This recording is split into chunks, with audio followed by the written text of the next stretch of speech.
6 p.m. in Bate, that is in the West region, and same time in Bafouch in the Northwest region of Cameroon. Good evening, dear viewers of Equinoxe Television. Thank you so much for joining me on this edition of the 6 p.m. primetime newscast. For presentation, I am Immaculate Fogwe. First, our major stories. Despite confusion on whether the moon was sighted or not, several Muslims in Cameroon today begin the 40-day fasting ahead of the feast of Ramadan. In this edition of the news, we'll come back to the contradicting communiques on when the fasting period should actually begin. And tonight, we'll also tell you how from big cities to hinterlands, bad roads remains a major concern for Cameroonians. Tonight, we'll be taking you to the Rai Abattoir stretch of road, a neighborhood in Bonaberi Douala 4 subdivision. The deplorable state of the road has perturbed circulation in that part of the country. And in sports, age scandal at the helm of the Cameroonian football. At least 62 players have been excluded by the Cameroon Football Federation for age fraud. Amongst them is Victoria United midfielder Wilfred Nathan Douala, who claims to be 17 years old and is being accused of reducing his age, which has sparked nationwide controversies. Those are major stories. Stay with us for details and more.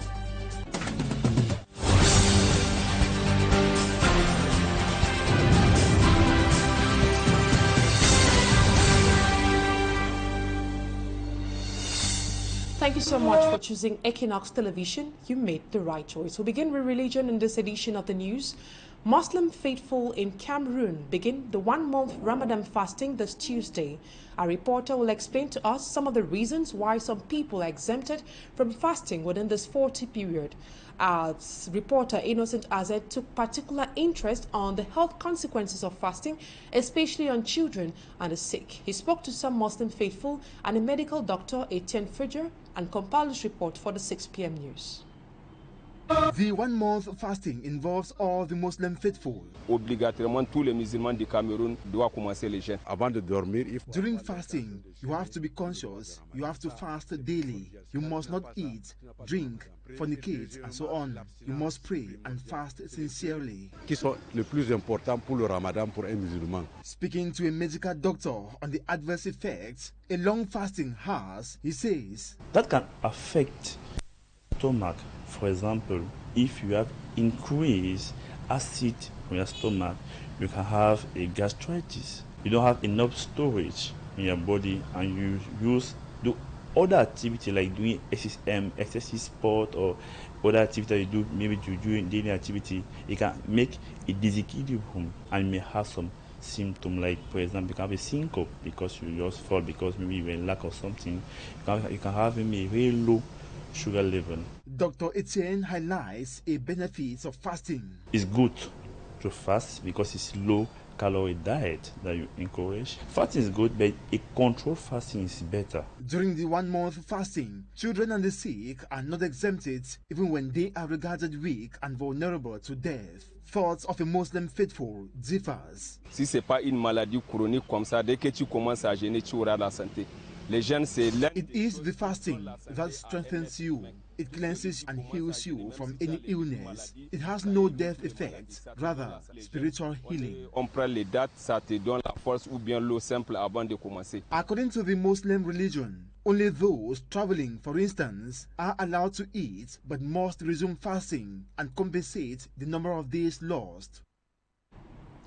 And away from religion, the huge potholes found on the stretch of road leading to the slaughterhouse in the Bonandale neighborhood in Douala 4 subdivision is a major cause for concern, a nightmare for car owners as they are obliged to frequent the mechanic workshop. Residents recount their challenges in this report compiled by Mala Glory. The street leading to the slaughterhouse in Bonindale neighborhood is full of water as vehicle owners maneuver around potholes to make their way. One of the largest potholes has been transformed to a mini lake at the center of the road, a risk to vehicle owners who sometimes find it really hard going through the stretch.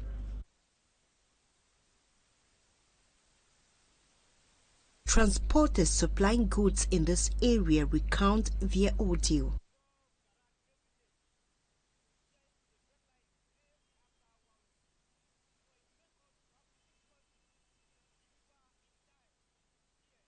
failure. And away from that, a right advocate lambasts the Cameroonian government over what he qualifies as its insensitivity to the plight of Anglophones and unwillingness to solve the armed conflict in the northwest and southwest regions, and also the Anglophone problem. Speaking on the program La Vérité en Face, Achille Koto joined his voice to that of the Cameroon Renaissance Movement political party to propound a 3-month solution to the crisis. Babla Jonathan reports.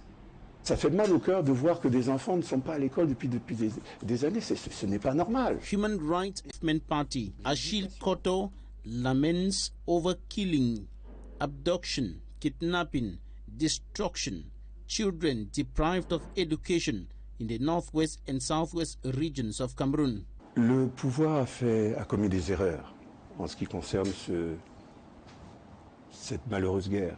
He blames government for, according to him, willfully failing to solve the cessation problem by avoiding to dialogue with the right people.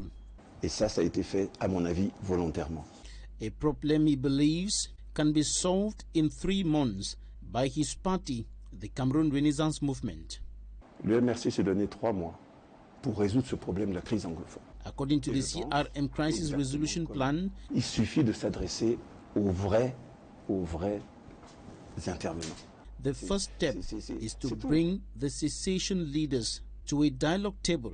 S'ils sont assis, c'est déjà 90% de la victoire sur le résultat final. He thinks this will open the way to the next steps towards a peaceful resolution of the conflict, of the armed conflict and the Anglophone problem, with the aid of a mediator.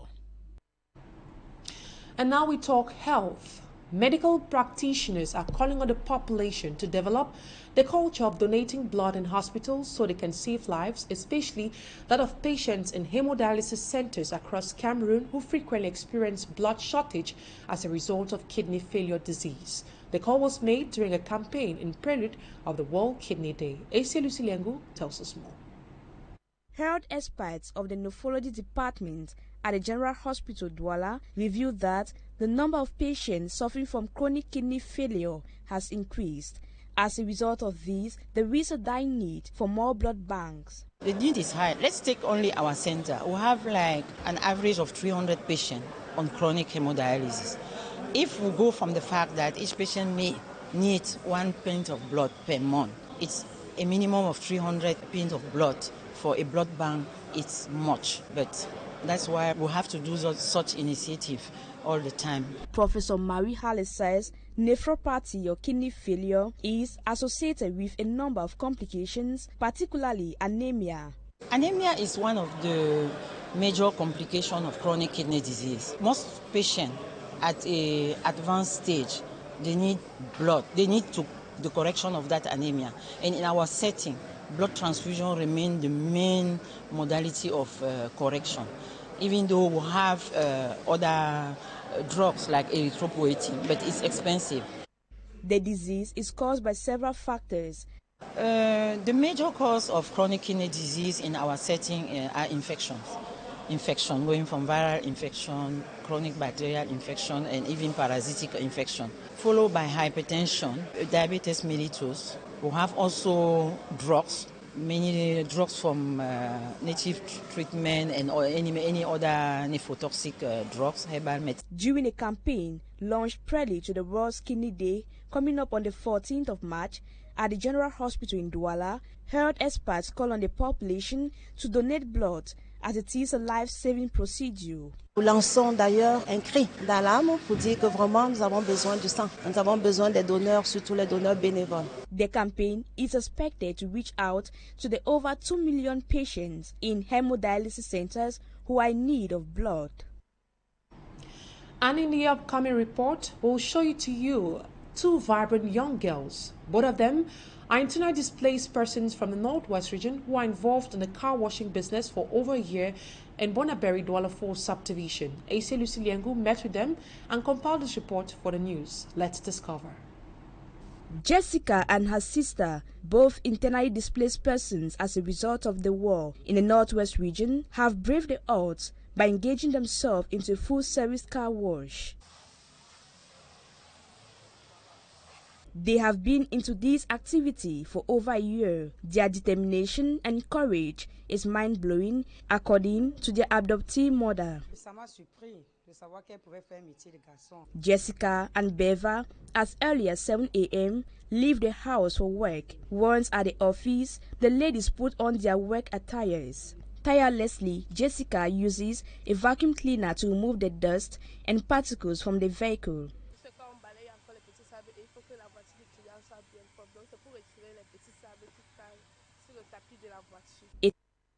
Yeah, sorry for that technical report done by A.C. Lucilengo. And out of our national frontiers, former Ivorian President Laurent Gbagbo has agreed to lead the party he founded for the 2025 presidential elections. And in Chad, Chadian Prime Minister Succès Masra declares candidacy for Chad's presidency.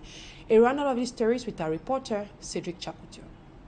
d'Ivoire, President Laurent Gbagbo has agreed to fly his party's flag as presidential candidate in the 2025 elections. Katinan Kone, spokesman of the party, the African People's Party, Côte d'Ivoire, which Gbagbo founded in 2021, gave the news after a meeting of the party's Central Committee earlier on Saturday. Acquitted in 2019 by the International Criminal Court on charges relating to his role in a civil war sparked by his refusal to concede defeat in the 2010 election, Gbagbo returned to Côte d'Ivoire in 2021. The West African country's next election is expected to be held in October 2025.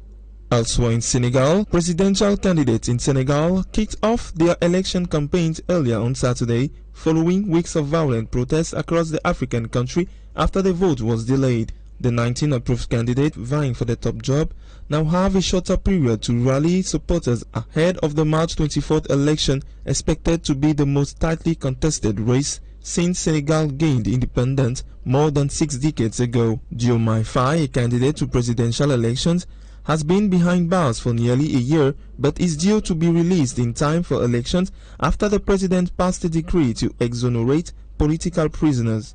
And in Chad, Chadian Prime Minister Succès Masra made an unexpected appearance at a gathering of his party, Les Transformateurs. Masra announced his acceptance of his party's nomination for the upcoming presidential elections, solidifying his candidacy in the eyes of many. The decision comes after weeks of speculation surrounding Masra's intentions following the announcement of the current transitional president's candidacy.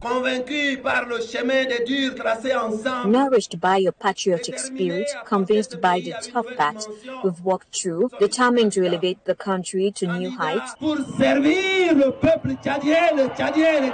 here as candidates to serve the Chadian people. While Masra's candidacy may have faced initial skepticism from some quarters, supporters remain convinced of his ability to effect meaningful change in Chad.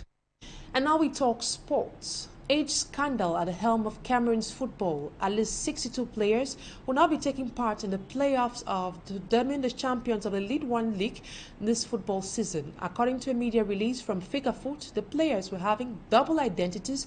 Amongst them was Wilfried Nathan Douala of Victoria United, who was paraded as the youngest player at the AFCON in Côte d'Ivoire. Smarty Gabriel has the details.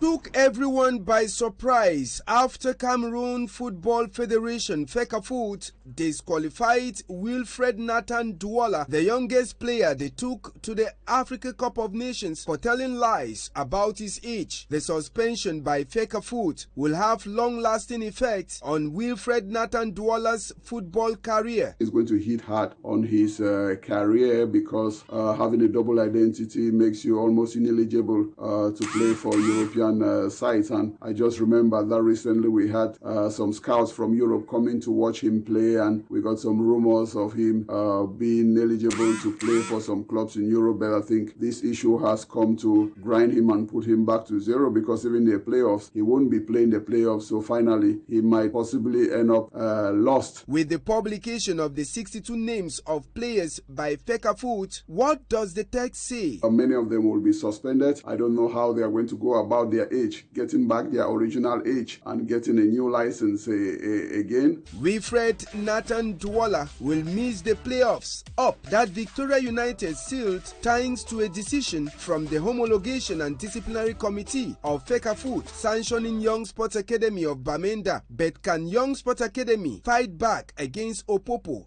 after Fecafoot's list was published. A complaint against a player is being deposited before the kickoff of the game. So if you come and lay complaints now that they have discovered so many ineligible players, it won't have any consequences because we have already passed through the first phase of the championship. The playoffs up is expected to kick off in Douala this weekend in the absence of 62 players accused of having double nationalities.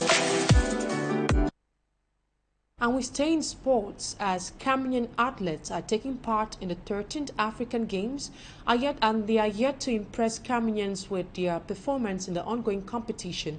Apart from medals from karate and wrestling, Team Cameroon is yet to put up the performance they had in Morocco. Smart Jikangable has an update on the African Games in which Egypt is leading with 66 medals, 36 of them in gold. His report.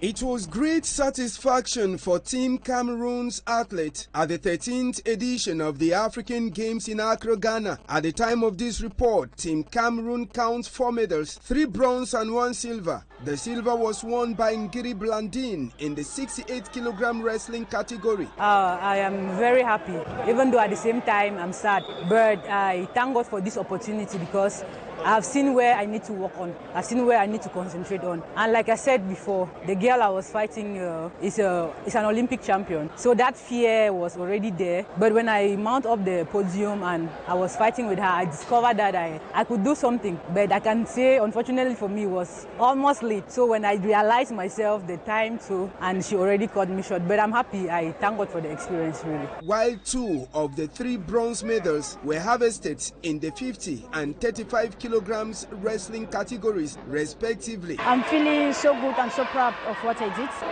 It wasn't easy, but now I know what is coming in front of me, and I'm sure I'm going to do better than what I did today. I did not want to be that one who lost all.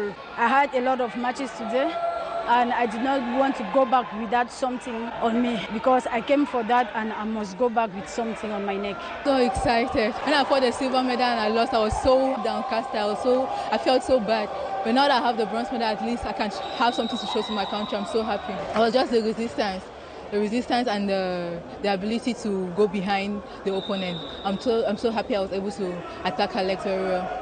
The 3 wrestlers for Team Cameroon have now set their sights at the African Wrestling Championship coming up in Egypt next week as their stay in Accra ended. The other bronze medal for Team Cameroon came in the 65 kilograms karate. Cameroon is ranked 15 with 4 medals, 1 silver and 3 bronze. Smart Jikangable ending this first part of the news. Talking Point is up next.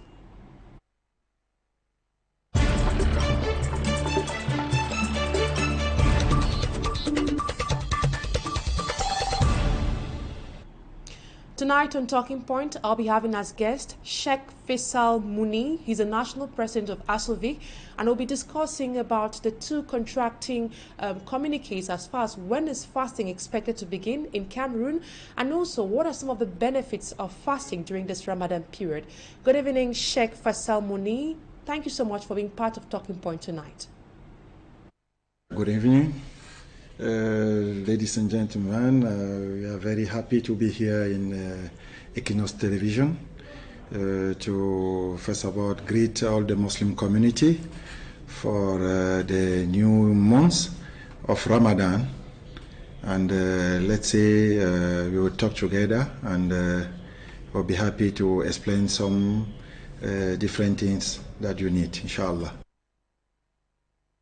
That a moon to announce the beginning of the fasting period ahead of the feast of Ramadan was cited in Saudi Arabia. Is that valid in Cameroon? If yes, how have you been preparing to kickstart the fasting period? First of all, let's say, as you talk, that is real that in Saudi Arabia today is the first day of Ramadan, and is that decision have value here in Cameroon? No, and yes, but no because every country have its national commission of Christian months, and here in Cameroon we have also our own Commission, who is the Council of Christian Monks of Cameroon, and let's say we use that commission here to tell exactly the day of the starting of Ramadan here. Sheikh Faisal, Muslim faithfuls in Cameroon are currently in a dilemma following the release of 2 communiques. One of the communiques done by the Cameroon Lunar Crescent Council announced that Monday, March 11 marks the beginning of fasting, whereas the National Moon Crescent Commission talked of March 12. Why the confusion at the helm of the Muslim community? 2 communiques. First of all, for the first time, these 3 organizations decided together to have a common commission of Crescent Lunar. But after 3 months of negotiation, to have a platform where we can, be together to rule that Crescent Lunar, one of the 3 organizations decided to stop negotiation and start to go alone, and this is why you see the second communique. But the main question that we can ask here is, from these 2 communiques, who have a kind of legitimacy, who have something Frenchman called credibility, who have the credibility to do that. The communique of Crescent Lunar of Cameroon is the best because we use 3 levels of filter to give the information to the nation. First of all, the first filter is to, they use telescope. Telescope is this, you use it to look the lunar far. And this make us have the real decision, the real picture of the lunar for the first day. If you don't have it, you cannot see it easily with your empty eyes. And through association de l'observation astronomique, this organization help us because they have all this machine to give us such information. We, after this information, we bring it to our imams, who have the responsibility to bring the information for the common Muslim. But the second one, the second communique is only those who said that they should go up to the mountain to look with their empty eye the Crescent Lunar, what is not possible. So today, these 2 communiques is out, but let's say the best, as I think, is the first one because we use all these 3 filters to bring up the real information for the Muslim community and all over the common population of Cameroon. Now, why is the Crescent sighting date crucial for Muslims during this period, and why does the date vary every year? Let's say, let's say it's not only for this month. You know, Islam is a religion that is adapted with the Islamic calendar, the lunar calendar, where Christian they use Gregorian or solar calendar. It means that no Muslim cannot really practice his religion without observe the moon. You cannot do it. We have every month things like fasting. A fasting they call jeûne surrogatoire. Some kind of fasting which is not Ramadan, that you have to look month. You do it from the 13 and 14 14 of every month. You have 2 days to observe that fasting. So if you don't take care of observing month or calculating how the functionality of month, you cannot do it. So for Islam, for Ramadan, is again very important because you have to look after when month is born. I mean, the first day of the. What is Ramadan all about, and why are Muslims expected to fast during this period? So Ramadan is, let's say, is the number 9 months among the 12 months of Islamic date, yeah, calendar. Is the number 9, and in this period, you Muslim have to make fasting, so that to observe fasting. So I mean you used to say born again. I mean to clean all sins that you did without notes. Like during this month of Ramadan.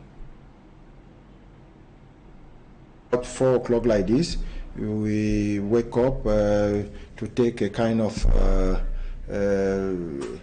to take a cup of tea with bread like this, or to drink some milk, and but you have to eat very, very soft, because if you eat a kind of food that is strong, it will be very difficult for you in the daytime. And since that time, you observe fasting without eating, without doing all these things that we say before. But at 6:30, 6:35 by that, when you break your fasting, you can take something like, before that, let's say you observe your 5 daily prayer. It means in the morning, like 5:30, you observe the first prayer of Subhi, which is a prayer of morning. Then in the midday, you have at 1:30, you have the second prayer. At 3:30, you have the second prayer. And before 1:30 and 3:30 o'clock, we do what we call tafsir, the translation of Quran. You stay in the mosque and you hear about the translation of the Quran. Then after, you go back to the prayer for the night prayer, Isha, when you pray about 17 rakat, who is a unity of prayer, 17 unity of prayer in the period of Ramadan. Then in the common day is only 7, but in period of Ramadan, you will do 10 more. You add 10 more on it, and after that you go back home and you eat some real food that will keep you more better, and that is our days. Though we are so eager to know about the spiritual benefits of this fasting, due to time constraints, we'll not be able to get you on that. But then, in the next subsequent edition of the news, we'll be having you on that same issue. That's what put an end to today's edition of the 6 p.m. primetime newscast on Equinoxe Television. Thank you so much, ladies and gentlemen, for your keen attention. Stay in the company of more interesting programs on ETV. Have a wonderful evening.